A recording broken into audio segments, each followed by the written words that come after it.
बिस्मिल्लाहिर्रहमानिर्रहीम। अस्सलाम वालेकुम स्टूडेंट्स, आज हम रेगुलर हमारी ऑनलाइन क्लासेस का आगाज़ करते हैं, जिसमें हम आज फर्स्ट ईयर का चैप्टर नंबर 5 शुरू करने जा रहे हैं, which is basically outline as atomic structure. और इस चैप्टर में हम सीखेंगे एटम से रिलेटेड। एटम को समझने के लिए क्या क्या मॉडिफिकेशन हुई, क्या क्या कौन कौन से वो साइंटिस्ट थे जिनकी कंट्रीब्यूशन थी एटम को समझने के लिए।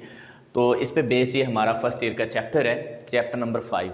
और ये एक खासा इंपॉर्टेंट चैप्टर है क्योंकि इसमें से लॉन्ग क्वेश्चन भी आएगा और इसमें से शॉर्ट क्वेश्चंस भी आते हैं। ऑलमोस्ट इसमें से 16 to 17 मार्क्स का जो है वो पेपर आपको आएगा। तो लिहाजा इसको शुरू करते हैं।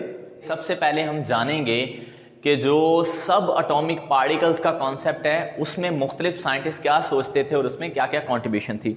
स्टूडेंट्स, आपको याद होगा जब हम चैप्टर नंबर 1 पे थे तो हमने कहा था कि एक साइंटिस्ट था जिसका नाम डेमोक्राइटस था। ही वॉज ग्रीक और वो ये सोचता था कि मैटर को अगर हम डिवाइड करते जाएं तो हम एक बेसिक यूनिट पे पहुंच जाते हैं। उस बेसिक यूनिट को हम कहते हैं एटमस, और उसी से वर्ड एटम निकला। बाद में एक बहुत मशहूर scientist he was John Dalton. He also thought that कि एटम जो है वो इनडिविजिबल है, यानी हम एटम को डिवाइड नहीं कर सकते। तो डाल्टन की अभी जो इमेज है मैं आपको दिखा रहा हूँ वहाँ पे भी आप देख सकते हो। ही वॉज थॉट के एटम को हम डिवाइड नहीं कर सकते। ये 18th सेंचुरी और 19th सेंचुरी के आगाज़ तक ये समझा गया कि एटम को डिवाइड नहीं किया जा सकता। लेकिन फिर इसमें चेंजेस आते हैं थोड़े से। पहले तो मैं यहाँ पे आपको बता दूँ, डाल्टन का मानना था, डाल्टन्स एटॉमिक थ्योरी में वो ये मानता था कि एटम फर्दर डिवाइड नहीं हो सकता।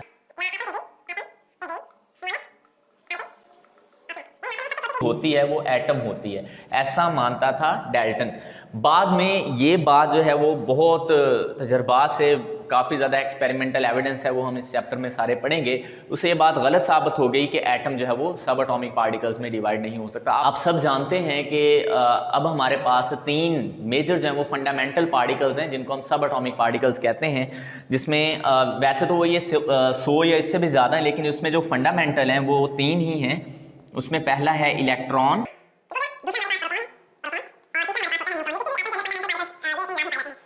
तो ये तीनों पार्टिकल्स कैसे डिस्कवर हुए इस चैप्टर में हम एक एक करके ये भी सीखेंगे। तो सबसे पहले हम शुरू करते हैं इलेक्ट्रॉन से। तो इलेक्ट्रॉन को शुरू करने से पहले हम यहां पे विलियम क्रूक के बारे में देखते हैं। विलियम क्रूक, इसकी ट्यूब को हम कहते हैं डिस्चार्ज ट्यूब। इसने जो ट्यूब बनाई है वो ये मैंने सामने बनाई भी हुई है, ठीक है। इसके बारे में मैं आपको बताता हूँ। पहले तो इसको या तो हम कहते हैं क्रूक ट्यूब, ठीक है, ये मैं आपको दिखा भी रहा हूँ, आप एनिमेशन में जाके साथ साथ वीडियो में, क्रूक ट्यूब, या इसको हम कहते हैं कैथोड रेज ट्यूब। ओके, दोनों इसी के नाम है। CRT का मतलब कैथोड रेज ट्यूब है।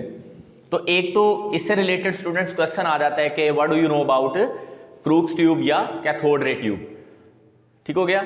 या इसको डिस्चार्ज ट्यूब भी कहते हैं, this is also known as discharge tube. Paper में ये क्वेश्चन आ जाता है कि आप डिस्चार्ज ट्यूब के बारे में क्या जानते हैं। तो इससे रिलेटेड अगर क्वेश्चन आ जाए तो आपने क्या लिखना है, आपने सबसे पहले तो ये बताना है ये ग्लास की बनी होती है, it is made up of glass, ठीक है।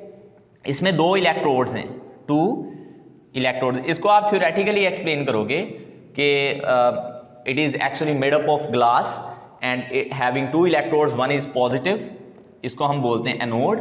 पॉजिटिव इलेक्ट्रोड को हम एनोड कहते हैं। इसको बैटरी के पॉजिटिव टर्मिनल से जोड़ा होता है, you can check in diagram, इसको बैटरी के पॉजिटिव टर्मिनल से जोड़ा है। जबकि जो दूसरा हमारे पास है वो है cathode. Second electrode is called cathode, जिसको हमने बैटरी के नेगेटिव टर्मिनल से जोड़ा है, ठीक है। तो एक तो ये बात। फिर इसमें हम जो पोटेंशियल अप्लाई करते हैं ना, यहाँ पे DC वोल्टेज होते हैं ये एक्चुअली वो अप्लाई किए जाते हैं, potential up to 5000 to 10,000 volt. Okay, अच्छा, ये क्रूक्स को कैसे ख्याल आ गया कि ये ट्यूब बनानी है। एक्चुअली जब लाइटनिंग होती थी ना, बिजली चमकती थी, तो लोग कहते थे ये जस्ट एक नेचुरल फिनोमेना है, इसको लेबॉर्ट्री में नहीं बनाया जा सकता। तो इस चीज़ को लेके काफ़ी ज़्यादा कॉन्शियस थे विलियम क्रूक, और इसने इस कोशिश से ये बेसिकली वही स्पार्क बनाने की कोशिश की थी इस ट्यूब के अंदर, जिसमें उन्होंने पोटेंशियल कितना प्रोवाइड किया था, 5000 से 10,000 वोल्ट तक।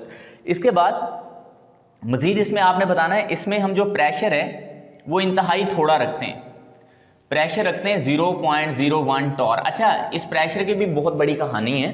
प्रेशर को शुरू में इतना नहीं लिया गया था, शुरू में ये ज़्यादा ही होता था, लेकिन बाद में इसको वैक्यूम लगा के कम किया गया। तो ये है यहाँ पे वैक्यूम पंप। तो स्टूडेंट्स, आपको बताने का जो मकसद है वो यहाँ पे सिर्फ डिस्चार्ज ट्यूब या क्रूग ट्यूब के बारे में था। एक तो आपने इसकी डायग्राम बनानी है, डायग्राम में आप बताओगे कि इसके पास ये ग्लास की बनी होती, शीशे की, इसके अंदर दो इलेक्ट्रोड्स हैं, एनोड और कैथोड। बैटरी का जो टर्मिनल है, अगर वो पॉजिटिव जोड़ा है तो वो एनोड है, नेगेटिव की तरफ जोड़ा है तो वो कैथोड है।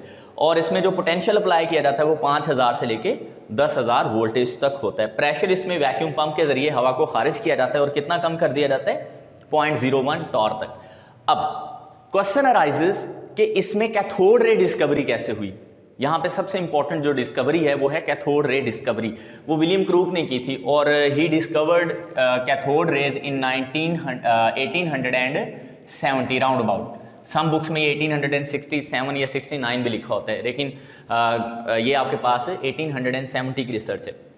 इन्होंने क्या किया, इन्होंने जब शुरू में इस ट्यूब पे एक्सपेरिमेंट अपना शुरू किया, यहाँ नेगेटिव से पॉजिटिव की तरफ एक आपके पास ग्लो मिल रहा था, पूरी ट्यूब के अंदर एक ग्रीनिश ग्लो था।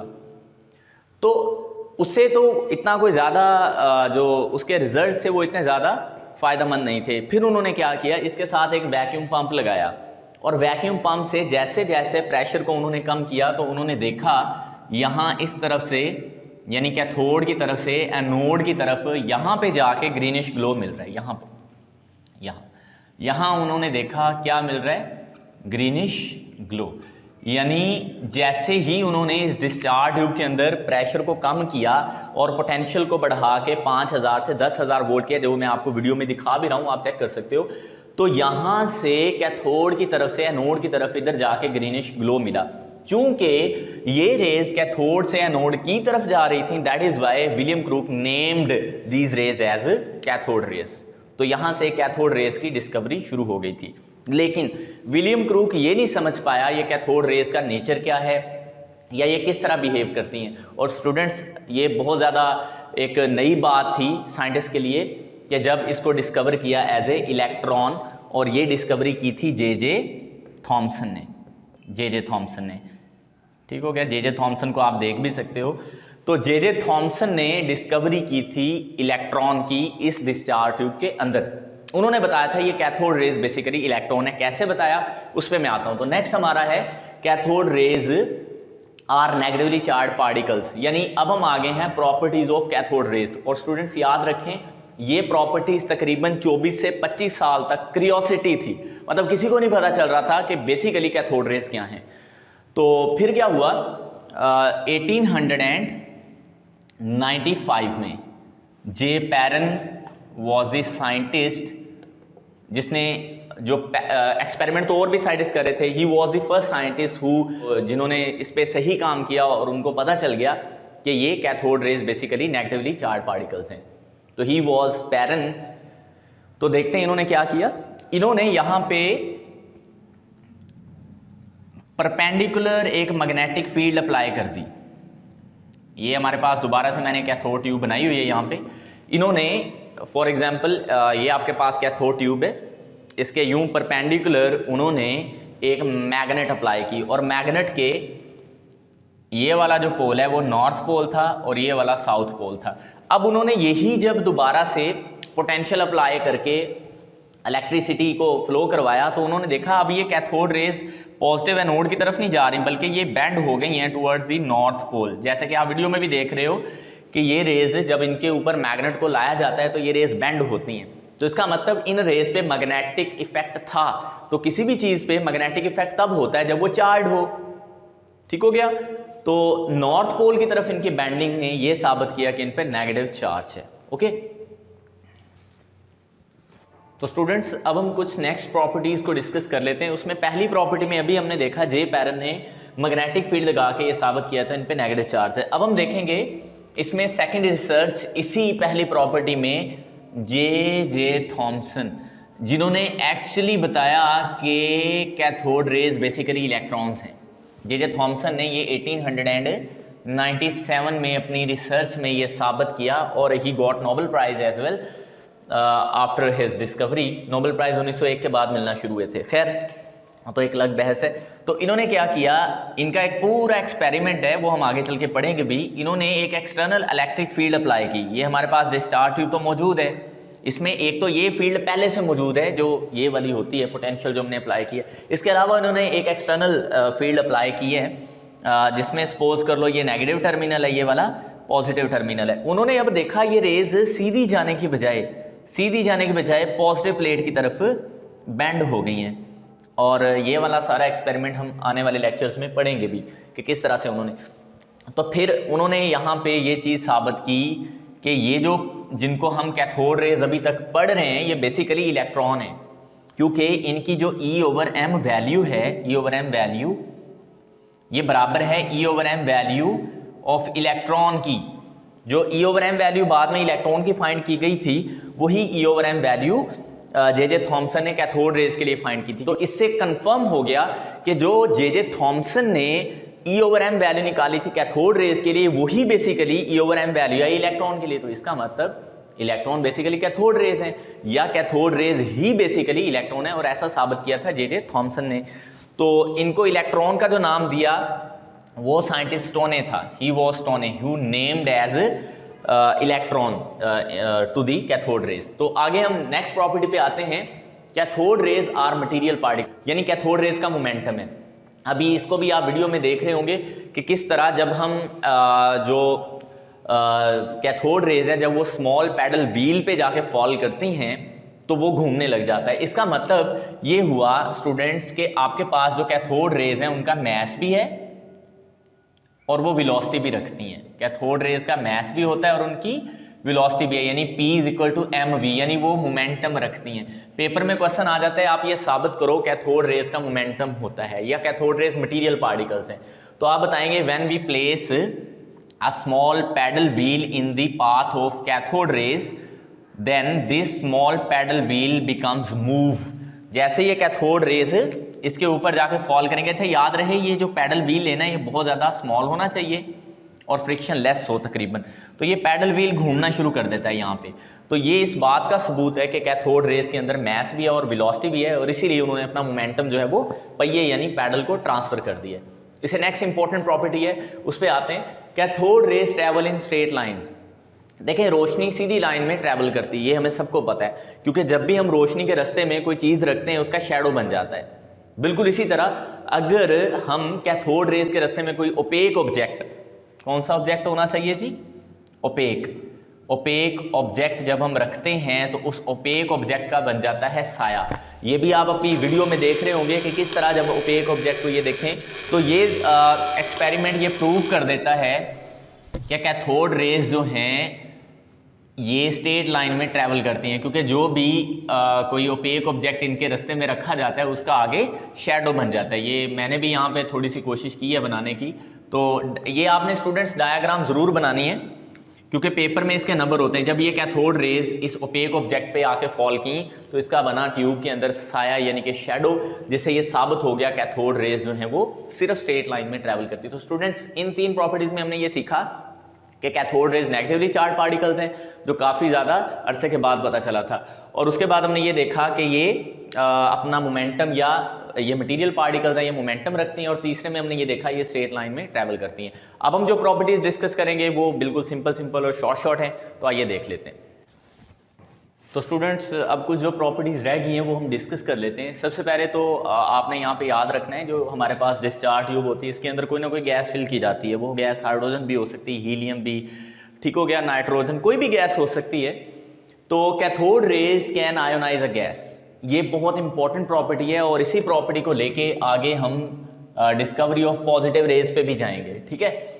तो कैथोड रेज जब गैस के अंदर जो ट्यूब के अंदर होती, इस ट्यूब के अंदर गैस भी होती, जब उस गैस के अंदर से पास करती हैं कैथोड रेज तो उसको करती हैं आयोनाइज, इसी वजह से हमें ग्लो नजर आता है। Okay, the nature of cathode raise not depends upon the gas field in the discharge tube. मतलब आपने इस ट्यूब के अंदर कौन सी गैस भरी है, इस पे कैथोड रेज बिल्कुल भी डिपेंड नहीं करती। ये एक्सरसाइज में क्वेश्चन भी है कि why cathode rays doesn't depends upon the nature of gas which is being filled in the discharge tube. The reason is behind because these rays are actually cathode rays. ये cathode से बनती हैं, okay और ये हैं भी electrons.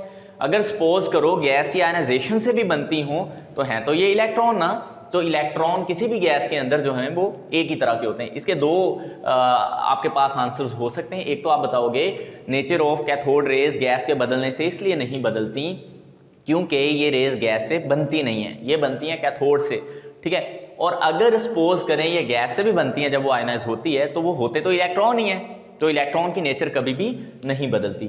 उसके बाद आ जाते हैं next, when cathode rays strike with heavy metal anode they produce X rays. ये हम डिटेल में पढ़ेंगे आने वाले लेक्चर्स में, ठीक है। सपोज करो ये आपके पास यहाँ से कैथोड रेज गुजर रही हैं, ये वाली सारी ये कैथोड रेज बन रही हैं, इनके रास्ते में यहाँ पे हम कोई हैवी सी मेटल रख देते हैं। ये हमारे पास सपोज करो आयरन रख दी, जिसको हम लोहा कहते हैं, ये हमने रख दी। इसको बना देना हमने पॉजिटिव टर्मिनल से जोड़ के एनोड। इसकी पूरी डिस्कवरी हम आगे चल के पढ़ेंगे। तो जब भी ये कैथोड रेज इस हैवी मेटल एनोड से टकराएंगी तो यहाँ से हाई एनर्जी रेज निकलेंगी, जिनको बाद में एक्स रेज का नाम दिया गया था, ओके। ये डिस्कवरी भी हम पढ़ेंगे, तो ये बहुत इंपॉर्टेंट प्रॉपर्टी होने वाली है। इसके बाद when cathode raise fall on any body it becomes warm. Suppose करो जैसे ये आयरन ही इसके रास्ते में रखी है, जब ये जाके उसके ऊपर स्ट्राइक करेंगी तो उसको वार्म कर देंगी, हीट कर देंगी। और कुछ प्रॉपर्टीज और हैं, ये पेनिट्रेट भी कर जाती हैं लेकिन थिन फॉइल के अंदर पेनिट्रेट कर पाती हैं। ज़्यादा जो हमारे पास मोटी फाइल होगी उसके अंदर ये पेनिट्रेट इतनी ज़्यादा नहीं कर पाती क्योंकि ये चार्ड होती हैं। स्पीड इनकी काफ़ी ज़्यादा है, तो ये बाकी प्रॉपर्टीज़ आप देख लीजिएगा। तो स्टूडेंट्स ये था हमारे पास डिस्कवरी ऑफ कैथोड रेस, और बाद में ये डिस्कवरी ऑफ इलेक्ट्रॉन साबित हुई जो जे थॉमसन ने की थी। इसे नेक्स्ट लेक्चर में हम देखेंगे कि प्रोटॉन और पॉजिटिव रेज कैसे डिस्कवर हुई, और उसके आने वाले लास्ट जो हमारा सब एटॉमिक पार्टिकल्स पे लेक्चर होगा उसमें हम सीखेंगे कि न्यूट्रॉन किस तरह डिस्कवर हुए थे। अल्लाह हाफिज़।